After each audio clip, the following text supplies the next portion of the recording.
ఈ గుడి మన రాష్ట్రంలో రెండవది, అలానే సౌత్ ఇండియాలో మూడవది అండ్ మన ఇండియాలో 8వ దేవాలయంగా ఉందంట. హలో ఆల్, ముందుగా అందరికి రథసప్తమి శుభాకాంక్షలు. గుడికి వెళ్ళమంటే మాత్రం నాకు ఎక్కడలేని ఎనర్జీ వచ్చేస్తుంది. మార్నింగ్ 5కే లేచి స్నానం చేసి నా రథం వేసుకుని ఒక్కడనే వెళ్ళిపోయా.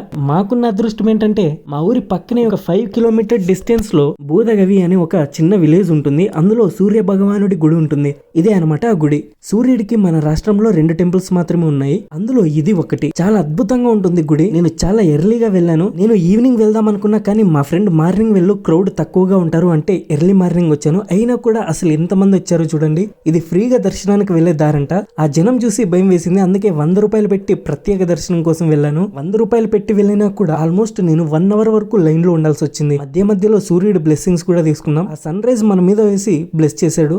మన వాళ్ళందరూ బాగుండాలని మొక్కేశాను. మనకి రోజు కనిపించే ఒకే ఒక్క దేవుడు సూర్యుడు. ఆయన కోసం ఆ మాత్రం కష్టపడాల్సిందే. చాలా సేపు వెయిటింగ్ చేశాక లోపలికైతే వెళ్ళిపోయా. అగరబత్తి వెలిగించి లోపలికి వెళ్ళిపోయా. దేవుడికి దండం పెట్టి మన వ్యూవర్స్ అందరూ బాగుండాలని కోరుకున్నా. బయటికి వచ్చి టెంకాయలు కొట్టించి తినడానికి వెళ్ళిపోయా.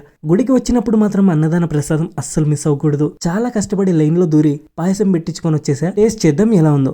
అదిరిపోయింది. నాకైతే సూపర్ గా నచ్చింది. 2 టైమ్స్ పెట్టించుకొని తినేసా. కొద్దిసేపు అక్కడే కూర్చొని మళ్ళీ రిటర్న్ వచ్చేసా. మీరు కూడా ఎప్పుడైనా వెళ్ళాలనుకుంటే విజిట్ చేయండి. చాలా బాగుంటుంది గుడి. లొకేషన్ కామెంట్లు పిన్ చేసి పెడతా. సో ఈ వీడియో అయితే ఇంతే. మళ్ళీ కలుద్దాం. By by.